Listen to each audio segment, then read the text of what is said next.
Catherine or Cat? What do you prefer? Cat. Cat. Cat. Here we go. Cat Coologee. Cat Holt, founder and CEO of Coologee. So, as I like to start off my little podcast, just for warming up, who is Cat? Oh, who is Cat? I am, you know what? I'm going to start with a mom of three teenage daughters, Nice. A founder lot of work. of, it does indeed. It's difficult. My oldest is actually at college, at uni, as they would say over there, Indeed. and studying sustainable agriculture. So that's an accomplishment. One of three. That's our job to raise them and protect them so they leave the house. Yeah. I'm a founder of a couple of companies. One is a marketing communications and consulting firm here on the East Coast, and it's called Coologee. That's been around for 4 years. In fact, this week, just a couple of days ago.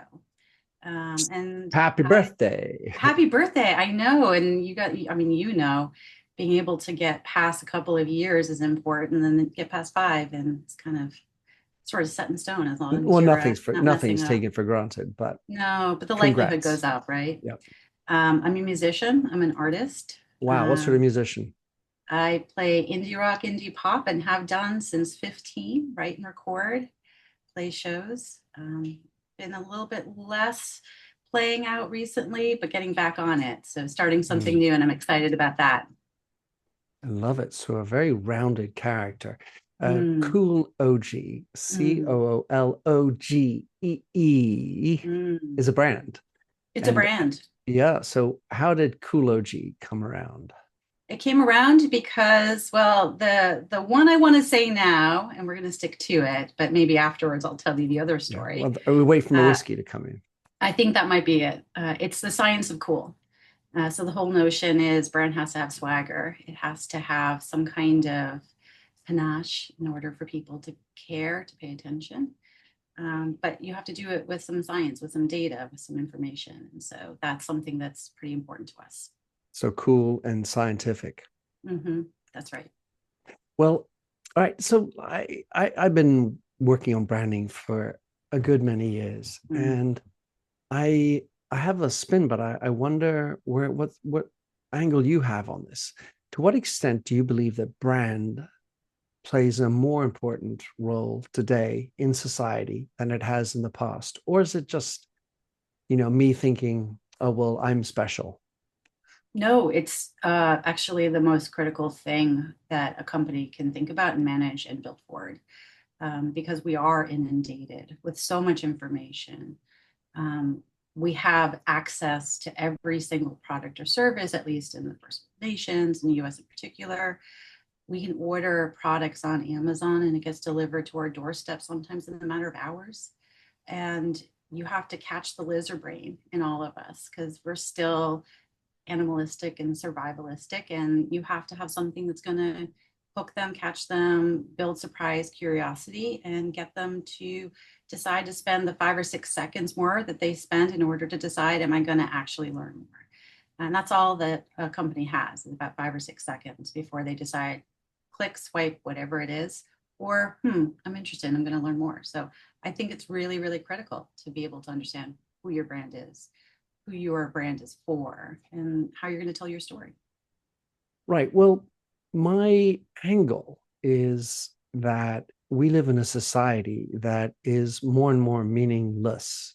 Mm, We have a surfeit of choice, like you said, convenience, snip your fingers, get everything in immediacy. But immediacy, fantasy don't replace meaningfulness. mm, And it's been my observation that why brand is more important today than it ever has been is that brand can be meaningful. mm. Oh, I agree. It is a relationship that a company is building with the audiences or the customers that they want to have some kind of business relationship with. Um, if you think about where we get information these days, it is in social media. In theory, we go to social media to have meaningful interactions with people. In practice, that really hasn't worked. But that was the origination of it. And, if that is the major platform that we are engaging with, and brands need to find their place in it, then they do have to stand for something. And I do think it was part of good practice 20 years ago to do some work on brand positioning, to understand what the character is, what the emotional hook will be. And I think with performance marketing, it became so myopically focused on leads and cost per click that those that have now risen to the ranks of leadership within marketing don't have this background of understanding of what meaning and purpose and brand values and valuations are, because they haven't had to. And so I think it's been almost like an art or a practice that's lost, but it's recent history and we can bring it back. Hmm. So in your work, you've worked with a lot of insurance companies, as I see it. Um, Insurance companies, I think they've lost Mm, themselves in general from having had a purpose when they were, as an industry, ignited centuries ago to what they are today, which seems to be more about bean counting and mhm, big data and efficiencies and as much small print as possible. mhm, How do you persuade an industry captain in, and that could be a woman, of course, in mm. the insurance industry, to think that branding is actually important and it's not about just the bottom line, or it's not just about the percentage risk that we are not or covering or screwing our customers, as I True. think some insurance companies are. Well, I want to sort of reinforce what you said, which is the origination of insurance. And by the way, I do a lot of categories. It's just some of the more recent work was for Sorry, brands sure. like Progressive. And so that will be more interesting conversation, I'm sure. But if you think about the origination of insurance, it was built as a category, as a product for a community of people to come together, to put money into a pot so that if one person in that community has a terrible loss, it is not the financial ruin for that individual because it's distributed among sort of the pot that others have contributed to. And so if I think about what the origination of insurance is, it is deeply meaningful. It's very community based. Uh, Absolutely. Enabling communities and people to take risks, do adventure, explore new lands. I mean, so many things. And yet to today it build feels like businesses, right? exactly.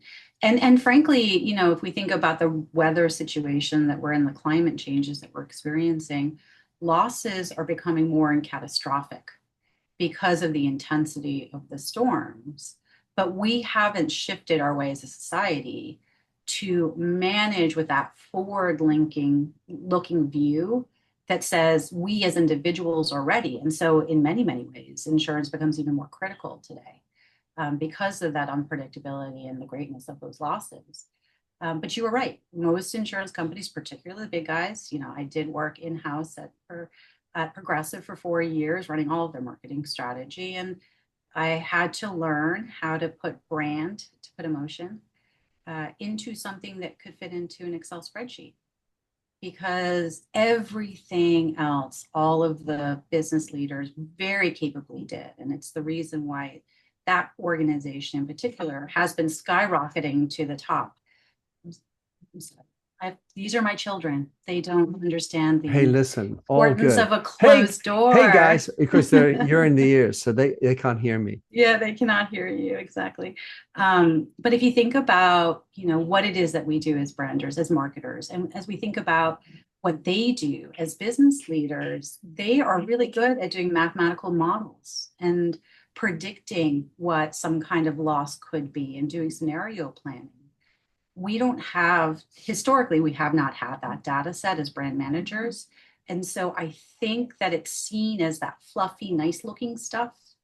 And the relationship that brand health has, the relationship a brand position has with future business success is not well understood. And that's something that I take to heart, which is how do I show the value of a brand, figure out a way to put it into an Excel spreadsheet so that other folks that are accustomed making decisions in that way feel better equipped to make a decision about the brand. All right. And so that's typically how I've done it. So what was it? Was there a moment Kat, in your career or life that made you think that it shouldn't just be an identity, but this a business strategy, a business asset? Was there a specific thing that triggered this idea? Yeah, for sure. Well, there are a couple of things. One is I have always been very interested in understanding the why and wherefore of things. I have a psychology degree in undergrad, and in that sense, we can be measured as people. And so there are things like beliefs, and there are things like biases, and there are things like group thinking. And what I found fascinating is that when I was in agency world and I was getting briefed in from the clients, none of that was included in any request or planning or strategy. So I found myself asking questions, right? So you want me to launch in this channel or with this value proposition. Okay, so who is there? What are their behaviors? How are they thinking about that? Who else is there? What's your competition within those? And more times than not, they didn't have the answer.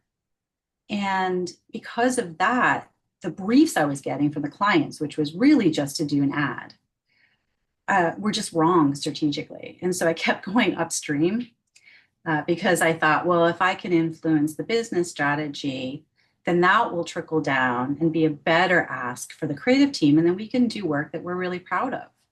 And so I just kept on doing that. And it's been about 15 years I've been swimming upstream. Got there 100% when I went to Progressive, and have been doing that ever since in the work I've been doing as a consultant and for my company, for my clients. So I want to get to the spreadsheet story that you were talking about, Mm, but I think it sounds like we ought to have, from Kat's viewpoint, what actually is a brand? As people have some yeah, sort of woolly ideas yeah, of it, it's an yeah. icon, it's a logo, it's an Mm, ad. What how and really think about this if we're trying to persuade those skeptical sort of number cruncher, mm, red profiled individuals who think of this as just emotions, and I'm here for the bottom line. How do you mm. what is your definition, and how do you persuade people to believe that actually it's a useful thing? I borrow from some work that was done many years ago by Interbrand, and then some additive work that Bain Consulting had done around the notion of the brand value pyramid. Um, and the way I see it, and I'm actually doing work right now with a couple of research partners to create the new version of this. Brand is the ability for a company to outperform its peers in a marketplace. And the reason for that is because you are giving people an understanding of, if I engage with you, here's what I'm going to get. And telling that story consistently, delivering experiences that prove it, thinking about product launches or adjacent market expansions. It all starts from an understanding of, is this going to help me continue to strengthen an understanding of how we are different from everyone else? Or is it going to distract and make it difficult for us to protect all the fronts that we're trying to push forward and succeed on? And I think it's that fragmentation, that lack of focus and a lack of understanding, a vision for why somebody should care about what you do as a company, as an organization, that prevents organizations and companies to outperform their competitors.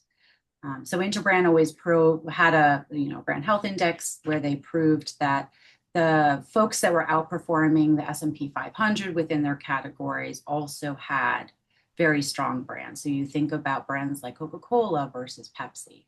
When you think about Apple versus some of the competitors, we kind of just feel like they are rightly in a leadership position. But the truth is, there are so many reasons that their products are not actually better anymore. And so it's not that. It's not the persuasive points like tit for tat battles that puts you into prominence. It's an understanding of who you are, how you show up, and then what you can do moving forward from that. And it informs all decisions.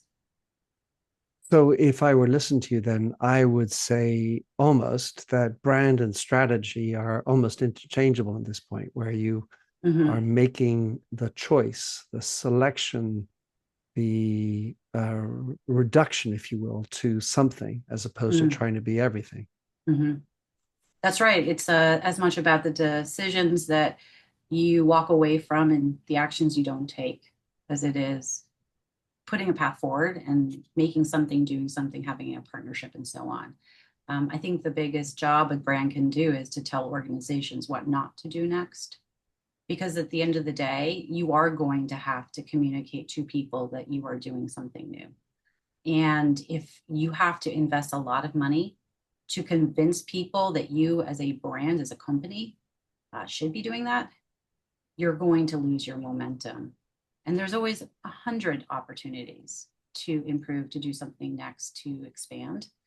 You don't have to do the one where you're going to have to do double work just to get people to even think that you could credibly be doing that product or service.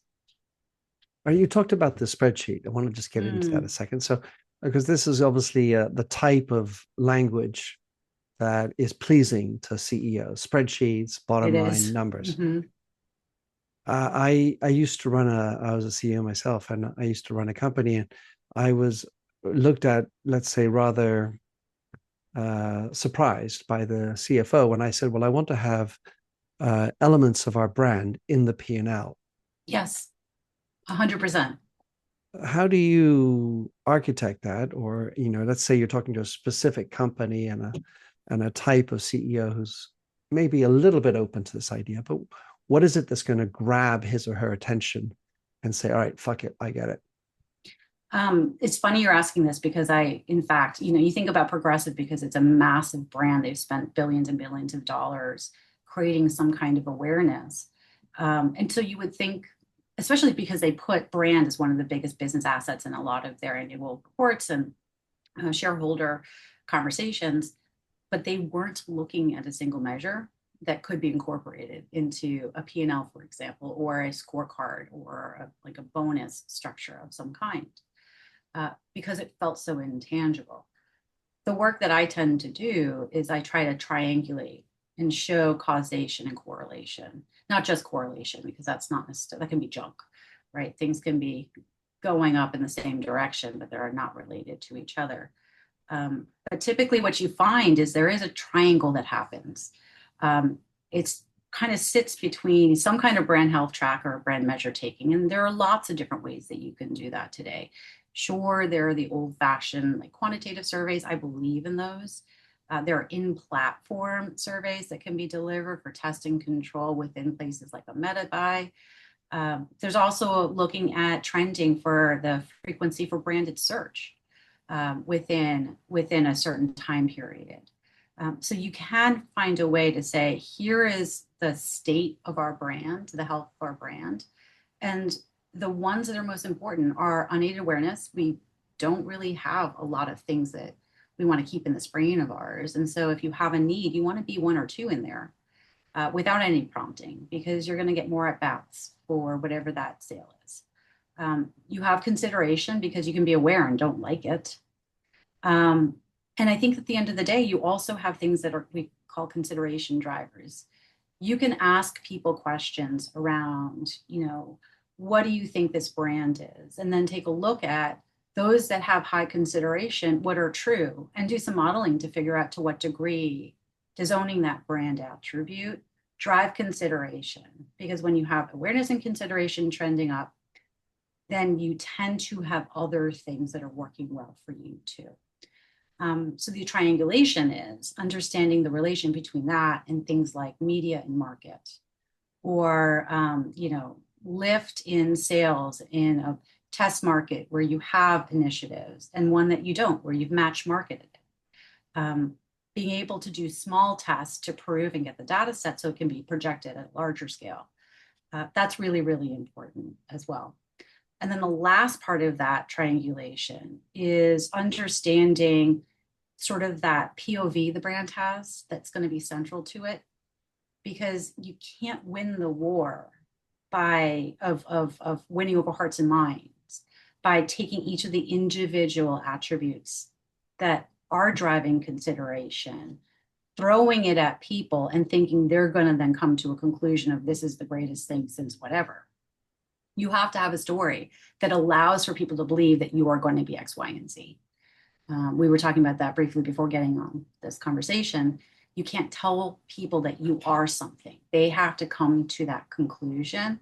And so you have to demonstrate that with parables or metaphors or actions that get somebody to believe. Because once we believe, we look for facts that validate what we believe. It doesn't go the other way around. Mm. Yeah, that projection is difficult to contain when, I'm intelligent, I'm all powerful.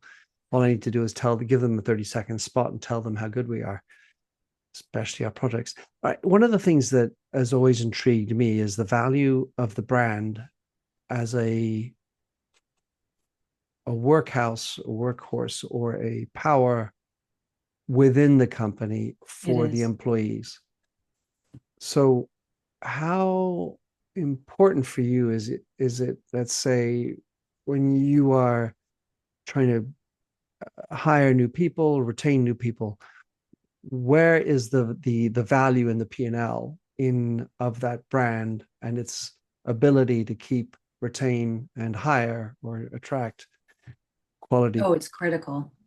It's critical for a couple of reasons. Well, number one, there are some product brands where this does not have to be the case. But I think by and Give large, us an example why that's. so I think, let's just call, I don't know, I'm probably being not fair to a product group like Staples, right? Something where you have something that's a high consumable, you have to replace it regularly. To date, I can't think of any actual like manufacturers of staples. I'm not talking about the big, paper supply store that has invested a lot in brand. Why? Because typically the way the large percentage of those staples are consumed is in procurement purchases for supplying office and workers, and it's a very different calculation. So I think there should be some kind of cultural branding that happens at the company that's making those, but I'm not sure that that has to go all the way down into product marketing for this is your next staple. I mean, honestly, now that I'm talking about it, that's an opportunity for somebody out there who decides they want to add brand to it and then dominate the staples world, if that's what you kind of want to do. But for most other organizations, particularly if you have a sales team or a customer service team, or people that have to make decisions that are going to either be the right decision based on what your company is trying to do or not, having brand that lives inside, it's a reflection of your culture that supports the different goals that you have, the code of conduct, the values is critical because they become the brand at the front lines. And if they feel like there is some kind of a disconnect between a promise that this company will be one way, but then operationally, your frontline people can't actually do that or do not believe in it, that's going to leak out and it's going to undermine the falsehood of the story you're projecting. It's also going to make your frontline people feel like they are not being supported, that they are not connected to the future success of the company, and they're not going to stay because most people don't like to manage this kind of disconnect between what people say outwardly and what they're seeing inwardly. There's also a lot of studies that show that some of the major drivers of acquisition of new and high talent, as well as retention of talent, is related to this idea of I feel connected to my company's purpose. And I feel supported by others in order to be successful within that company and driving future success. You have to give them a story that will give them a reason to believe and then back it up with the actions. So I think it's critical for that. You've seen a rise in competition for talent, and the notion of branding as employment branding has just totally skyrocketed in the last 10, 15 years because we have a lot of folks retiring, and there are not enough people to come in and take their positions, and certainly not with the expertise that those guys have as they're leaving those organizations. So it's going to be a quandary, and companies are going to need to understand brand as a means of engaging people in order to continue to have, hands-on keyboards and butts in seats to do the work they need to do to be successful. My narrative in that, Cat, is links back to my initial posture, which is Mm-hmm. that sense of meaningfulness Mm-hmm. can fill a lot of gaps in the paycheck, if you will, for Mm-hmm. example. And just listening to you, it makes me think that a lot of companies have cottoned on to the why, the purpose, Simon Sinek, and all this. A lot of companies and old-fashioned, let's call them rearguard executives, still think that the product is everything, the what. For sure. But it feels like it's the how that Mm-hmm. becomes the attractive notion, the Mm-hmm. ethics, the methods we employ, the style of communication. It feels like the how actually is maybe about as important as it gets in the creation of brand. I think it is important. I will still give credit to the notion of why as well. And I was just reading an article. There was a recent study that looked at the importance of people living true to their purpose and what that does for their longevity. And folks that are living true to a purpose are actually living much, much longer than those that don't feel like they have that. And so I think that knowing and setting a group purpose contributes to that because you're attracting people that might have a common desire to fulfill that kind of goal in their life as well. But you're absolutely right. You can't just say this is what we're doing and then forget all of the other parts that have to be supported and grown and nurtured in how we treat each other in order to accomplish that goal. And I think that's particularly true. And maybe this is why you're lighting on this right now, is because when we think about the society we live in, it's so combative. And how we're treating each other often is very unsafe. And so when you think about how, putting more thought into that now is probably very, very necessary because it's very difficult to regulate how we act as leaders and talk to Oh, folks yeah. in today's day. And so I think that might be one of the reasons you're thinking a lot about the how.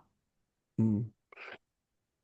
In making a CEO team at a large, let's say, traditional style of insurance company, for example, but not just with the work that you did at Progressive, what actually triggered the buy-in for transformative change? Persistence and tenacity. Belief. Building it one little brick at a time. Yeah, I so Would most you of the say was exec it? Would you say that that also meant resilience? oh always. Hmm. Yeah. There's a certain tenacity that you have to have in order to forge change, particularly when it's challenging a belief system within an organization. Now, I had my work cut out for me because I was one of the only, executive level folks that came from outside the Mm, organization. And then it was double whammy because most of the other folks grew up in product, in operations, in claims. And so they were expert in the business of insurance. And now here I'm coming in, I'm an expert in brand and communications, and that's so adjacent to their knowledge set. Um, and then you have this kind of black magic of something that had been working for them in the Flow campaign and the Superstore, which was the set and all of the mythology that was around that. I joined there in 2015. That campaign launched, I think, in '07. And so, I mean, it was over.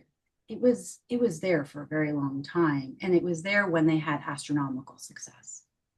And so, how do you tell the C-suite and your it's business broken. partners, yeah, that it got you here, but it's maybe not going to get you to the next part. And you can't say that the baby's ugly. Um, and so I spent 18 months building support for something that became big, but I made it tiny, which was a campaign going after a segment that they hadn't successfully gone after before, which is young homeowners, and explaining to them that these folks have grown up with flow. It feels like a mother figure because flow has been everywhere. It doesn't feel like it's for them. And because you have used flow to talk about, oh, it's so quick and easy to have, I'm not being pejorative, I'm sorry, but to be able, let's make it fun to get auto insurance. The category of home, which for most young people is the biggest, scariest financial commitment they are making in their entire lives. I remember signing on my first mortgage, and it was terrifying. The numbers were huge. And what that represented for me in my wealth, call it what it is, profile was almost all of it. And so the incongruent, the dissonance that was happening between the feeling I get when I am now doing this step that I don't know how to do it. I don't know how to be a homeowner. I don't know how to maintain it. And it's the most valuable asset I have. And then something fun and quirky, it just doesn't work. And so that's when, I went in and said, let's try something different. And so we want to own that moment you grow up. We called it the grown-up switch. And we want to show that this changes everything. And we want to show that we understand this changes everything. But our brand was still based in humor. And so you couldn't do it with over sincerity. Also in this day and age, that's seen as being a newbie thing. And you're not, you're having the wool pull over your head if you're too sincere Or in our like culture Gecko, today. the Gecko, Geico, Gecko. Yeah. I mean, well, that's fun. That's fun too, right? Um, but what we ended up doing is saying, okay, well, how can we tell this story from the perspective of a new homeowner that brought this notion of the emotions that they're feeling at the time, but do it with fun? And I give the creative team a ton of credit because we talked about the grown-ups, we talked about looking up to parents, we talked about all these things, but they came back with this notion of, well, what if we created a disease of you turning into your parents once you become a homeowner? And they just went off on it. And so that ended up being the Dr. Rick campaign, which we launched. I mean, I gotta say it was 16 or 17. It's been running ever since, and it's still a top performing campaign. Why? Because of the fact that people look at it and say, that's funny because it's true. That's how you forge a bond. That's how you form memory. And so that contributed tremendously. And in fact, I underestimated to the degree to which it would be relevant on all generations because I thought young people would think that was funny, but it turns out young people were having conversations with their parents and vice versa. And so it actually started a conversation that was multi-generational, which in hindsight I should have seen, but didn't anticipate. And it creates a conversation that you kind of care about. A meaningful conversation. A meaningful conversation. For goodness Exactly. sakes. So Exactly. the issue with insurance in particular, I got keyed up on that. My sister-in-law, she works in insurance, as does my daughter. Oh, Um, interesting. so it's a very numbers-based, data-heavy kind of industry. And now we have artificial intelligence has Mm-hmm. launched itself. What do you think of some of the pitfalls in using data and tech like AI for developing brand? And to what extent or how does one keep the human side of things, Yeah. the messy old human stuff, Yeah. strong? So you have to really put that at the forefront. And I'm going to just call myself out for having my pug, who's apparently snoring right now. It's not an old gentleman. I It's can't just a hear. little I can't pug. hear. Okay, I good, can't hear your pug. good. You have your daughters. It's a whole family You know affair. what? Here's the thing. It's real. Keeping it real There is the you best I go. can do, I do that. I very rarely edit my podcast because I want this to be a real conversation. I didn't send you questions. I just No. researched who you are, and Mm. I wanted this to be as spontaneous and organic as it gets. So, Well, here you have it. I couldn't be more than that. full on in, Cat. But you were asking a little bit about, I think, to me, paraphrasing it, how do you keep humanity in a world where robots and data are taking over, right? Not obviously not just the insurance industry. No, it's everywhere. And so, again, I'm going to go back to what's old is new. Um, I think the biggest pitfall of just doing data-driven decision making is number one, those data points tend to be really good at predicting future performance when nothing else has changed, right? Because in order to have a model that works well, you have to have a very large data set to then feed into the model and with confidence project forward. When a slice of that data set starts to shift because of other factors that are outside of your measurement program, organizations can be caught by surprise because it will grow almost like a cancer, but you don't have the ability to identify that as a factor. Even if you decomp factors within a model, if you don't have the measurement of that factor, it's not going to be there. In which case, you're going to make decisions that are really rear view facing instead of forward facing. And I think that one of those biggest factors that is not captured, and it's why branding is still kind of misunderstood and advertising is still seen like wizard's art or magic of some kind, is how people feel and what they think. That's very hard to have. I mean, there are ways to do it in our world, but they're flawed in many ways, like to measure feeling, sentiment. We're able to do it with social listening. We're able to do it with looking at search terms and questions that are being queried, but it's still an approximation. And so I think that the false sense of security around I have a data set and it is a reliable algorithm is blocking the ability to anticipate what's coming next. And really, it's just getting to the front lines, talking to people, hearing stories, and just kind of being curious, I think. I mean, old fashioned, like, what do our customers think? I can't tell you the number of companies that are divesting in that. It used to be a thing that was huge from a budget perspective. Even when I was at Progressive, I managed all the market research. Relative to our media spend, it was tiny. It was like 0.0 something percent of the marketing budget. And that always drove me nuts. It drove me nuts because that means that, you know, you weren't really wanting to look at the humanity of this. Then you project that into AI, and AI doesn't have humanity. And if you look at what the pitfalls are for so many of these AI products and services, it's that the biases that are in the data just get compounded and put forward.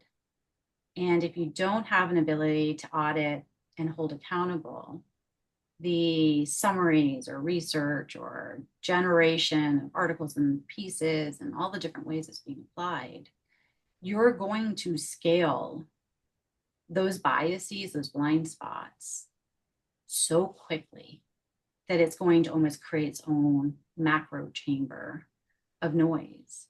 And I think that having folks that are taking a look at that and saying, who are these people? How does something like this impact people on a human level, not just on a sales-based level, is going to be really, really critical. But you look at all these technology companies and you see these ethics leaders, and they're there for a short period of time because they're not being given the opportunity to actually act.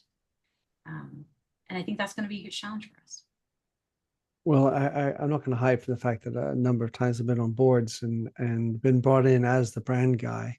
And it just seems like such an uphill battle all the time to talk about these things like emotions. And I'm going to paraphrase what I heard you say, which is the ability for the instinct and gut to still have a place in the board. I mean, my observations of AI at this point is that it can come up with a whole bunch of really crazy, fun ideas. The issue is actually choosing the one and then telling the story around it that is believable within your deepest integrity of yourself.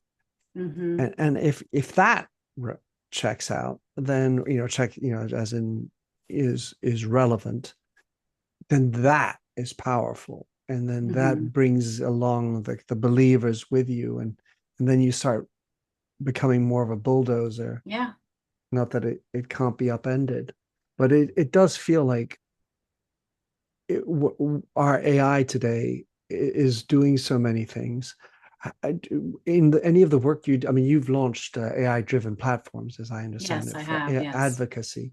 Hmm. Where do you see the intersection of AI marketing and people, or AI marketing and customer service, AI marketing Yeah. and branding in general? I think this is going to be a fun conversation just because we are very sort of similar thinking about this, but um, it's recent. It's been within a year that I've been doing this for clients, and then also looking at how to use AI for my own operations. Because in marketing communications, you have to get on board or you're going to be left behind. But typically, the way I do it is test and learn curiosity. I get myself really deep into it. I bought a book on LLMs and been talking to the tech teams a lot just so I can understand how far can this go, what are the limits. And every single time that we start a project, um, I think and say to them, I say, this is not here to replace you human, right? You leader, because typically we're looking to scale some kind of subject matter expert, some kind of knowledge transfer, some kind of understanding of how these people who have done all this work can be replicated in an agent or agentic way and then scaled forward. And as a human who is that person with the expertise, it feels really bad. It feels really threatening. Um, but the point isn't to like delete people from the experience. The point is to scale those people's experience so that others can benefit from it in a way that maybe one-on-one or one-on group conversations cannot allow. But to do that, you have to understand who they are, and you have to ask the third, fourth, fifth question to really understand, okay, this is how you think. Because for a very good agent to be created, you have to know the levels of questions to build into the queries so that it can replicate something that's like the thinking of the human that you're trying to replicate. Um, and so it starts with that and starts with listening and frankly doing old school ask again, ask again, ask again. I grew up in focus groups and in interviews, and the best insights come when you ask the question 3 or 4 times. The five And whys. that, I mean, totally. Or you just don't talk and then they have to fill it in. And then you listen, and we can have AI bots to do that and summarize. That's not bad. Um, and then you make something from that. But it's because of the human that you're able to make that thing. It's not because of the AI itself. And I think generative AI is going to be commoditized. I mean, it's already being brought into all the major platforms. Major tech is just going to own that. So I think where AI has an opportunity is to really kind of bolster the human interaction in a way that can be done at scale and faster. But you have to build in accountability and auditability. Like if you can't audit it, you're going to run right into the biases we were talking about. And you're also going to run into the hallucinatory thinking that happens, right? AI makes things up. It doesn't want to not have an answer. Well, Uh, I like to say that people do the same thing. 100%. But when it comes from a thing that's technology driven, you project authority to it. Whereas when you're talking to a person, you're like, I don't know if I like that person. Right there, Hmm. the co-pilot doesn't have the emotional and physical tells that Yeah, humans have, the right? eyes, right? Yeah, exactly. All right, so we're going to spend the last bit. I have a couple of, let's say, off the beaten track type of questions. Mhm. So let's just imagine if suddenly every logo, slogan, color palette, image, whatever in the world vanished. Mhm. How would companies and people recognize what a brand truly is? Um, I think it would be a very exhausting world to live in Why is that? because brand is shortcut for an entire ecosystem of ideas, beliefs, experiences. And without it, we would have to do the hard work. It would be like every single communication would be a legal contract that you have to go and read through every bit and piece. And I think we would be exhausted. And I think it would take us longer to make decisions, right or wrong. It's how we work and how we operate as humans. If I can be contrarian, I would love that. um, maybe it would be more fulfilling because rather Mm, than being smattered with swooshes and Coca-Cola everywhere, advertising, up the street all the time, maybe there'd be a little bit more silence and a little bit more focus mm, on what actually matters in life. hmm. It could be. I wonder though if there's a distinction between branding and the consumerist marketplaces that we are participating in. Um, because I think the noise comes from trying to flood the consumerist spaces that our end targets are living in more than the notion of what a brand is. Um, Now, that doesn't mean people aren't doing it badly. A lot of people are. So I do still see the value in meaningful brands that have some kind of value exchange and something that's worthwhile. But I just wonder, that's the thought that came to my mind Mm. as you were talking about that. It's a thought or a question I've never asked before. So Yeah. just wanted to push Well, it out that's there. the challenge, right? Because, we're all under this great information fatigue. Yeah. And it does feel like it's hard to find that quiet space. But frankly, we're just having to go back. I talk about this with my kids all the time. Um, just turn it off. Mm, Go out. We live really like a mile away from the ocean. It's still beautiful. nice. I just went swimming this morning before everything started because I'm sure it's a little chilly. quiet. You know what? If what's interesting in New England is the water temperature in September is the warmest Oh, wow. because it's been warming up over the months. I see. But yeah, no, I'll be in there in January too. Don't worry. I swam in Maine in winter. I remember that. That That's was a a little chilly. chillier. It That was was about chilly, to, but that's I do remember the phosphorescent uh, beautiful. the bubbles that followed me. I think I And got you out didn't pretty have your quickly. phone I did and you not, were and I just out there and yeah it was peace. yeah But it was a choice that you had to make. And I think that we're having to increasingly put our blinders on and put it down, and work through that in order to find quiet. Because I don't think brands or companies will make it quiet for us. no, but the idea that I have is that maybe there's that a bit. There's a joke about some parrots and going which one's the most expensive one, and the one that doesn't speak is actually the most expensive. And why is that? Why is that parrot the most expensive? Because when everyone else talks about him as the boss. Silly question. All right, last one. Imagine that a brand you admire is losing relevance, like that Mm, you're running it, or you just, as a consultant, you see it. What's the first signal you'd look for in that loss, if you will? And what move would you be mm, suggesting to course correct? mm. It's almost the canary in the coal mine Yeah. question. Mm-hmm. Mhm. Um, I think typically a loss of relevance comes when you're starting to see any of the key metrics plateau. Um, and that usually is compounded if you're increasing things like media spend Mm-hmm. and you're still seeing plateau.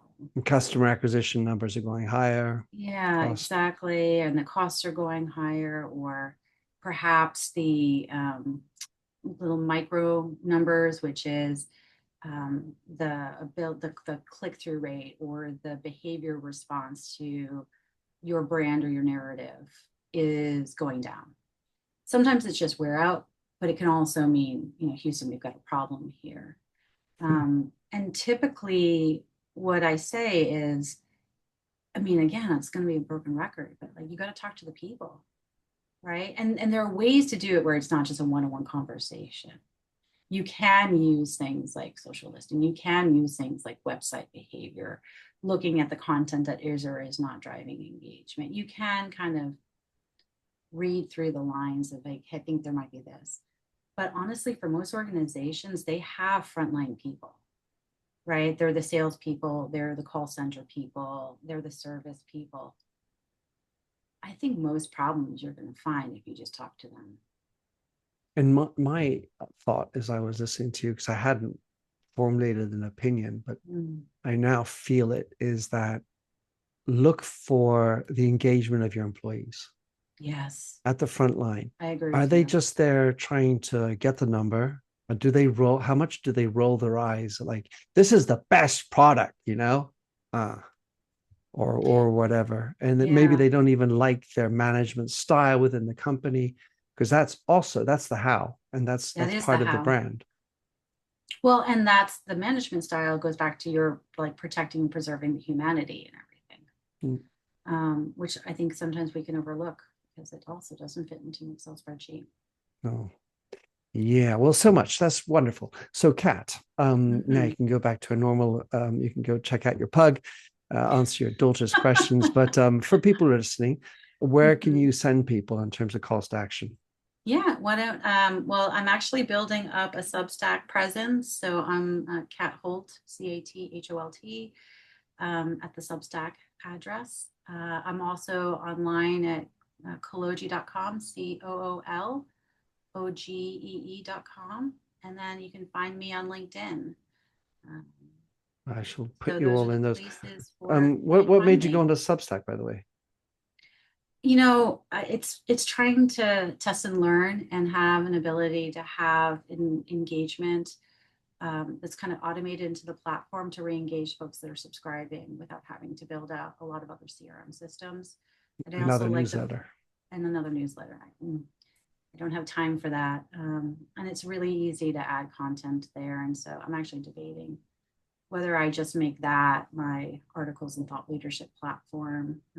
Pros and cons of SEO, especially in a conversation chat world where I'm not sure it's working the way it used to. So No, it's and it definitely supports the changed out there. podcast too, right? So that makes it, we're about to launch our own. By the way, it's called Brand is Business. Brand is Business podcast. Mm-hmm. All right. Well, congratulations, Kat, on all that. Thank you so Great. Good luck much. with everything. Keep on pounding the brand drum. I'm a believer, and I think many more people would do better, feel more successful, and certainly, most importantly, feel more fulfilled if they got great brands. I couldn't agree Many, more. many thanks, Kat. Many thanks.